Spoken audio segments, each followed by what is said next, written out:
Racism in America. Even about myself, if I were starting off today, I would love to be a well-educated black because I really believe they do have an actual advantage today. It's who we elect as president. The president tonight apparently uncorking another astonishing statement, complaining to lawmakers in the Oval Office about protections for immigrants. Why do we want these people from, quote, all these whole countries here? According to a Democratic aide familiar with the conversation, Mr. Trump was referring to African nations and Haiti, before suggesting the U.S. should have more people from places like Norway, which results in violence. One of the fights he's picking, I think, is reminiscent of what we saw following Charlottesville. The president is using a common talking point from white supremacist communities that black people have less intelligence than white people. And puts a target on one's back simply because of the color of their skin. They're bringing drugs. They're bringing crime. They're rapists. Donald J. Trump is calling for a total and complete shutdown of Muslims entering the United States. Kung flu, yeah. Black athletes have spoken out about this time and time again. And us, I know people get tired of hearing me say it, but we are scared as black people in America. Black men, black women, black kids, we are terrified. Because you don't know. You have no idea. You have no idea how that cop that day left the house. We've had Muslims here ever since the inception of the colonies, the British colonies that eventually became the United States. Muslims have been part of and parcel of all this. And the Comte de Lafayette had Moroccan soldiers, both infantry and cavalry, that fought with his contingent. I think people are attacking Islam because they don't understand it, and they don't understand that Muslims here in our country are very happy to be here, and they respect our laws and traditions. You know, we need lawmakers to change laws. It just goes to show the policing system was built against black people, black and brown people. And that's the reason those reactions are different. That's the reason someone can walk or run or bust their way through or whatever into the Speaker of the House office and put their feet on the desk like they're sitting at home on their couch. And nothing happens. And we, stop calling them people protesters. They're terrorists. There's a lot of things that need to change. One specifically is police brutality. There's people being murdered unjustly and not being held accountable. Cops are getting paid leave for killing people. That's not right. And thus we turn to WNBA Commissioner Cathy Engelbert. She was on CNBC's Power Lunch and gave an answer that left many, including players, stunned. Let's go to that question which raises some sensitivities of rivalries between players. In the case of Angel Reese, who's just had to shut it down because of a wrist injury, Caitlin Clark, who's continuing to play. Rivalry that goes back to their college days, presumably, where I guess some trash talking entered in. But now it seems on some social media channels to have taken a darker turn, a more menacing turn, where race has been introduced into the conversation, where sexuality is sometimes introduced into the conversation. How do you try and stay ahead of that, try and tamp it down, or act as a league when two of your most visible players are involved, not personally, it would seem, but their fan bases are involved in saying some very uncharitable things about the other? Well, the one thing that's great about the league right now, we do sit at this intersection of culture and sport and fashion and music. Like, the WNBA players are really looked at now as kind of cultural icons. True. And when you have that, you have a lot of attention on you. There's no more apathy. Everybody cares. It is a little that Bird Magic moment, if you recall, from 1979 when those two rookies came in from a big college rivalry, one white, one black. And so we have that moment with these two. But the one thing I know about sports, you need rivalry. That's what makes people watch. They want to watch games of consequence between rivals. They don't want everybody being nice to one another. So the social media is different today than it was in 1979 when it didn't exist.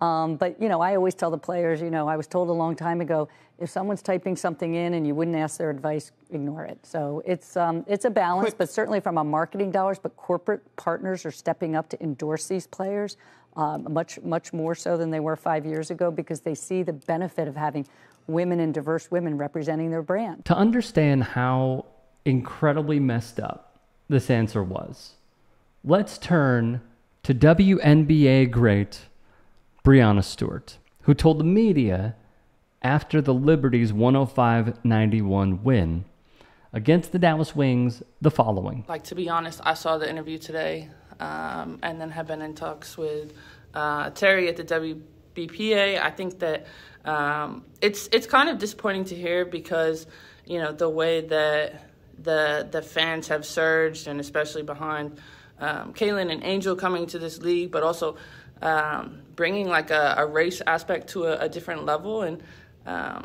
you know, there's no place for that in our sport. And I think that's really it, is we want our sport to be inclusive for race, you know, gender, and really a place where people can be themselves. So we wished, obviously, Cathy would use her platform in a different way and have made that a little bit better, but kind of just telling the fans, like, enough is enough, you know? Become a fan of our sport, and for the new ones, like, lock in on everybody, but don't be disrespectful, because as a league, like, we stick together, and there's no place for that. A phenomenal answer from Stewie. And it shows, by the way, I don't know if y'all picked up on this, her coach sat back and nodded along. Engelbert's message was tone deaf and ticked off much more than just Briana Stewart, a legend in the game. WNBA Players Association Executive Director Terry Jackson, seen here, would rebuke Engelbert with a statement of her own that I'm going to read to you. It would show Engelbert's answer on being asked about racism, misogyny, and harassment WNBA players experience, which I'll tell you more about in a moment. The statement would read, quote, "This is not about rivalries or iconic personalities fueling a business model. This kind of toxic fandom should never be tolerated or left unchecked. It demands immediate action and, frankly, should have been addressed long ago. As director of the WNBPA, now in my 9th season, I can say that we wholeheartedly welcome the rising interest in the WNBA over the past few years, particularly the surge in fandom sparked by this electrifying rookie class led by Angel Reese and Caitlin Clark. To the loyal fans who have been with the W for decades, thank you for your unwavering support. You know the history of the game and the players. You know us best. And to our new fans, welcome. Your energy and passion are recognized and appreciated. Together with all our fans, we will continue to grow a sustainable and thriving future for the WNBA. But let's be clear. Fandom should lift up the game, not tear down the very people who bring it to life. Racism and the toll it takes on everyone is never tolerable, let alone justifiable, in the name of economic growth. This is about more than just basketball. Excuse me. It's about respect, accountability, and setting the standard for what we will and will not accept in our sport and society. That is beyond strong. The Connecticut Sun's Dejanay Carrington tweeted this GIF, which many people use, above the Engelbert CNBC video. When speaking to the media, she would add, there was a silver platter to address it. Obviously, you can't control what people are going to say, what people are going to do, what people are going to tweet out. You can't control social media, but that has nothing to do with what you can do and using your voice and platform to try to put a stop to it, or to just say, this is not the type of behavior that we endorse as the league.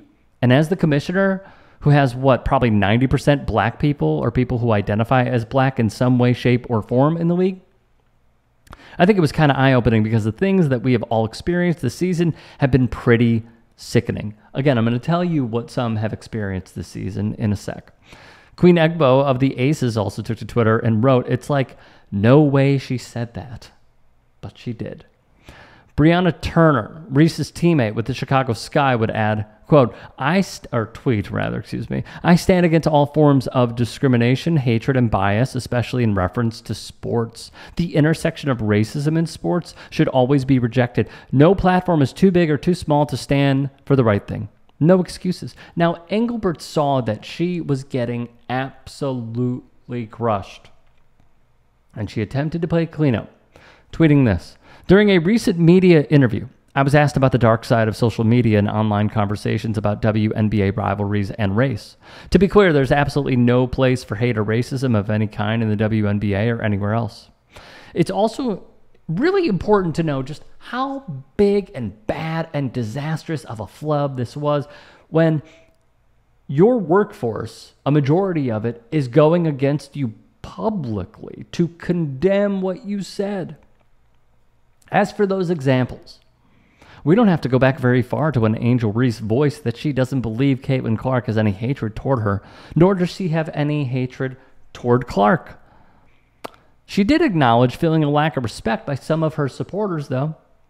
Sometimes, she would say, it's very disrespectful. I think there's a lot of racism when it comes to it, and I don't believe Caitlin Clark stands on any of that, because we know this. In June, Clark made it clear to the media with this quote, "Everybody in our world deserves the same amount of respect.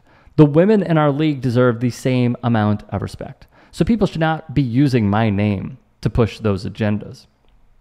Let's go back to the hard foul on Clark by Kennedy Carter, when somehow, some way, for whatever reason, it was pushed as a national story and like everyone had a take on it.